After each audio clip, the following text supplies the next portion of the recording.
Welcome to Mind Shield. We protect the mind and pursue the truth. Let's get started.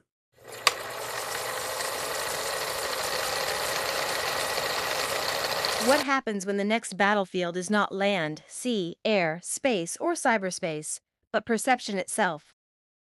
This presentation is about cognitive liberty in the age of neurowarfare. It asks a question most institutions still avoid.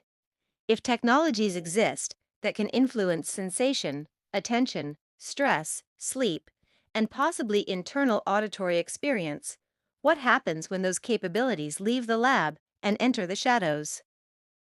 From MK Ultra to Havana syndrome, from patents to modern dual-use infrastructure, we are looking at a pattern, not courtroom proof of a single grand system, but a pattern of research, interest, and strategic motive. And the pattern is disturbing. The old model of warfare was simple: destroy equipment, break supply lines, remove bodies from the battlefield. The emerging model is different. You do not have to kill the soldier if you can collapse the mind. You do not have to destroy a society if you can disorient its people, fracture trust, and corrupt their sense-making.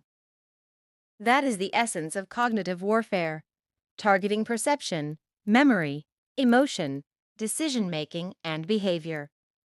The human nervous system becomes the attack surface. The mind becomes the operating system under siege.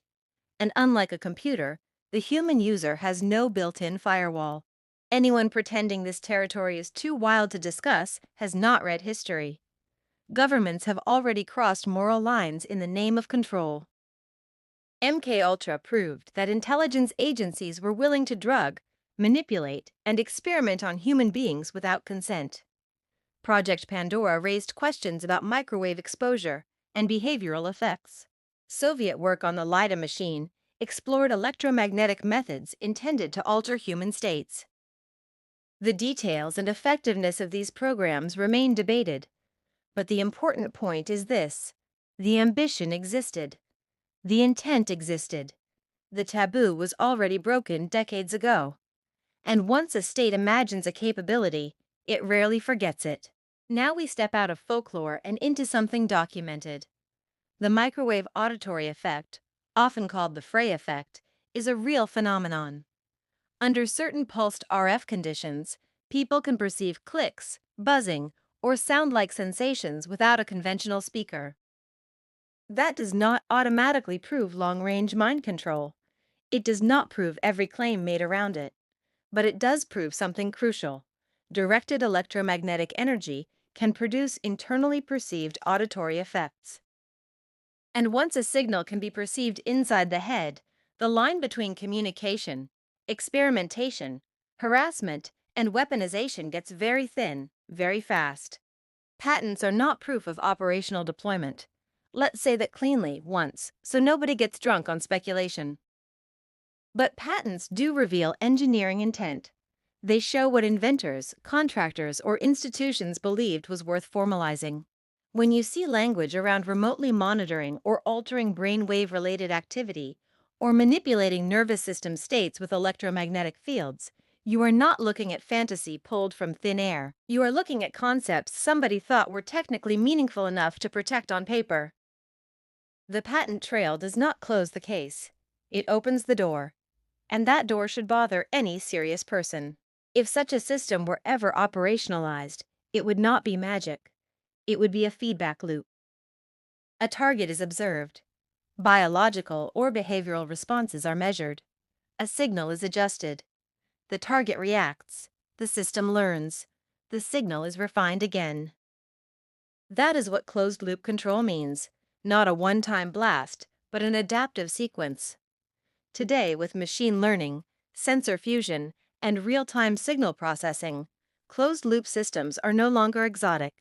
They are standard engineering logic. So the real question is not whether closed-loop targeting is possible in principle. The real question is where the ethical barriers are, and who is enforcing them when secrecy enters the room. One of the ugliest possibilities raised by this deck is the weaponization of diagnosis. If a person experiences strange internal sounds, sleep disruption, anxiety spikes, cognitive fatigue, or disorientation, and those experiences are automatically pushed into a psychiatric frame without environmental investigation.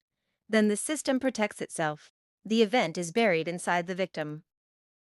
That creates a brutal incentive structure. Institutions avoid scandal.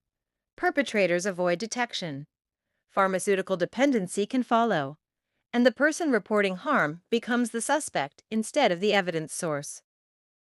Whether this is deliberate policy or structural blindness, the effect is the same. Reality gets laundered through disbelief. A second motive is destabilization. Not necessarily perfect puppet control, that's sci-fi fluff with expensive shoes, but disruption. You do not need total control of a person to ruin a life.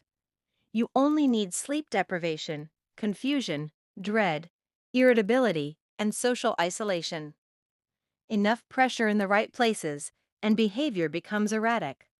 Relationships crack. Credibility collapses. Institutions step back.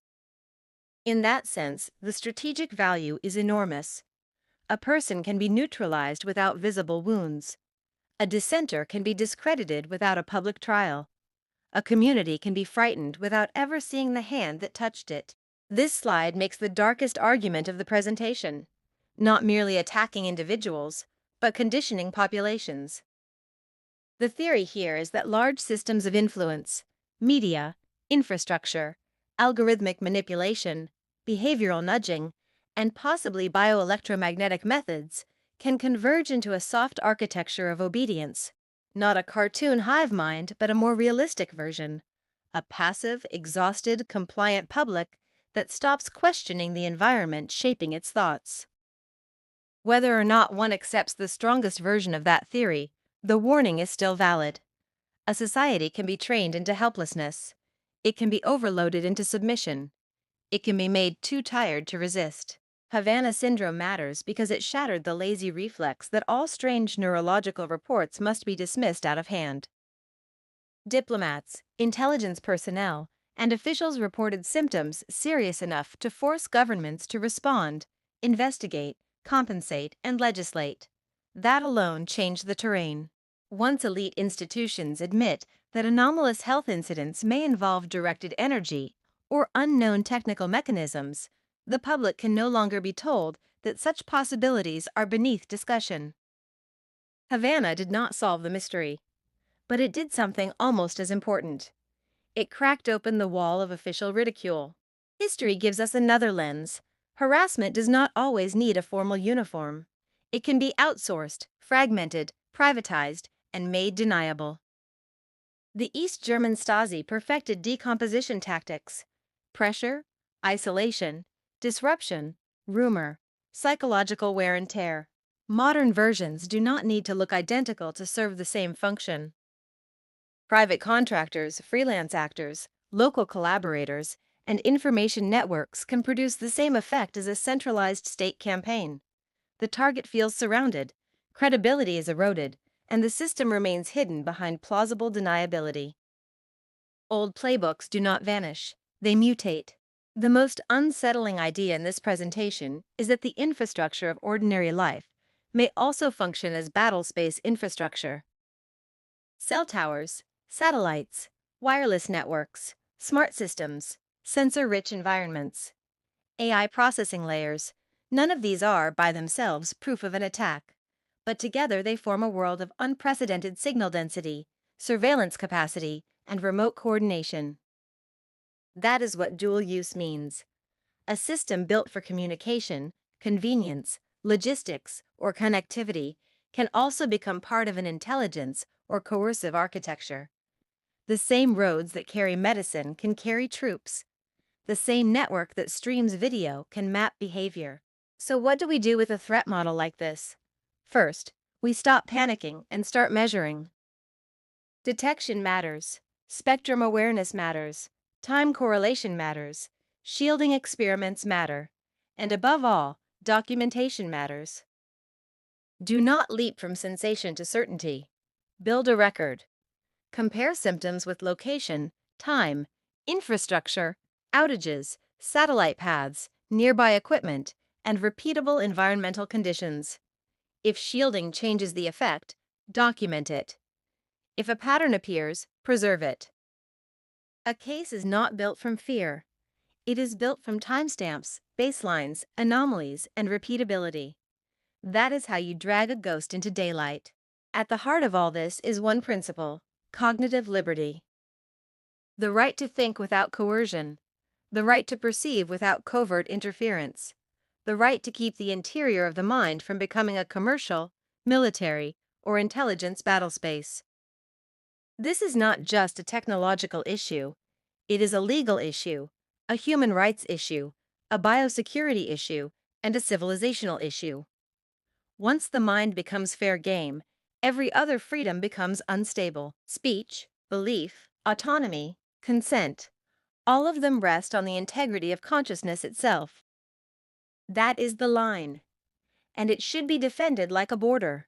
So this is where we end, not with hysteria and not with surrender. We end with refusal. Refusal to normalize invisible coercion. Refusal to dismiss victims without investigation. Refusal to let advanced capability hide behind institutional cowardice. Do not consent to the idea that because a weapon is hard to prove, it does not deserve scrutiny. Do not consent to the shrinking of human freedom by systems nobody voted for and few can see. Your mind is not a testing ground. Your nervous system is not public property. Cognitive liberty is not a luxury. It is the last perimeter. Protect it.